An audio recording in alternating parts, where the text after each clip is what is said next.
Hello everyone, my topic is about predicting rabies mortality in India using machine learning. I focused on whether state dog density can help us estimate death rates across the states, especially because reporting is often unreliable. My research question is, can stray dog density predict rabies deaths in Indian states?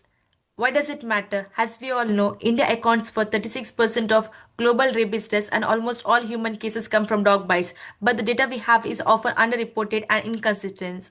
So, a predictive model could help in filling those gaps. I've collected and merged three public data sets. Firstly, stray dog counts at district level.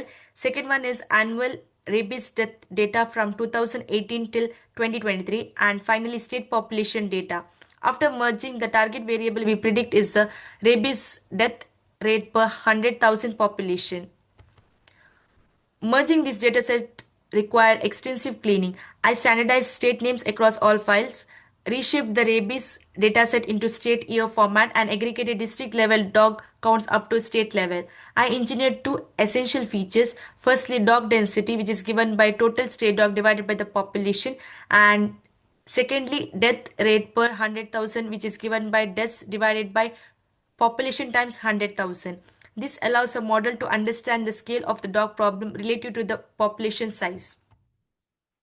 The machine learning technique which have used here is supervised regression because outcome is a continuous death rate. I've used standard 75% train and 25% test split, and I also set random state is equal to 42 everywhere. Have compared two models. Firstly, linear regression as a simple baseline, and secondly, random forest regression. Here I've used n estimated is equal to 300, which gave a good balance between the performance and training time. More trees reduce variance, but after around 300 trees, the performance gain becomes small, so this choice is efficient.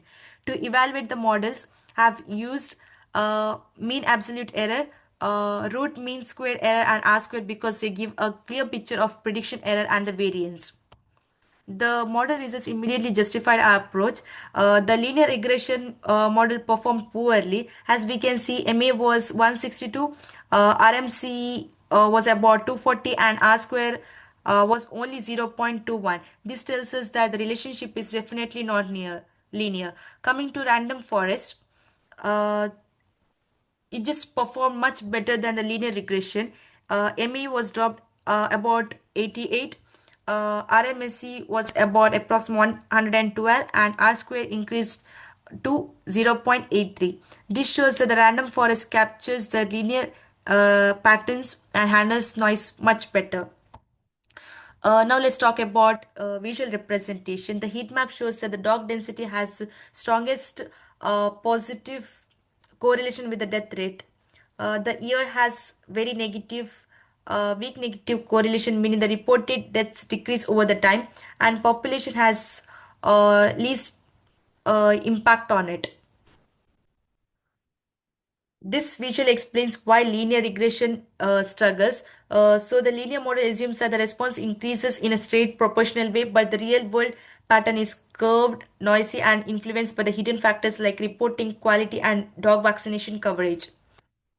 On the predictive versus actual plot for random forests, the points closely follow the diagonal.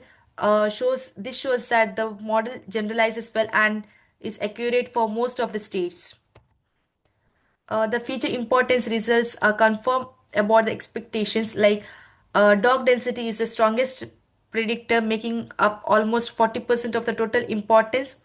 Population and year contribute much less but still help in fine prediction. Next is residual plots helps us to interpret the model critically. Most residual cluster surround around the zero, indicating that model is unbiased and fits well, but some states are clear outliers. And next, talking about the positive residual, which means that the actual deaths were higher than the predicted, possibly reflecting the severe local outbreaks. And talking about negative residual means actual deaths were much lower than the predicted.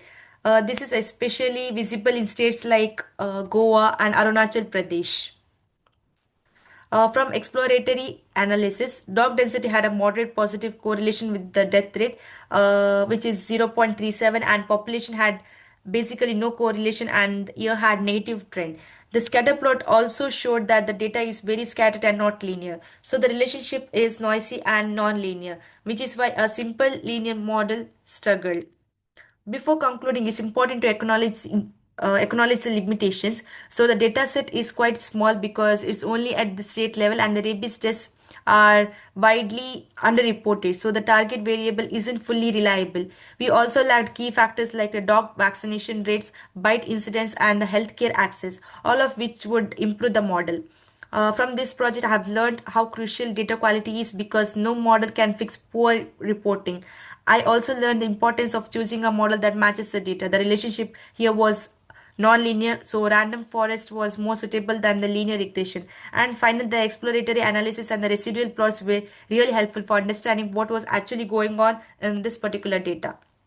In conclusion, the project shows that the state dog density is meaningful predictor of rabies mortality across the Indian states. The random forest model performed strongly with an R square of 0.83, while linear regression struggled because the relationship is quite non-linear and noisy.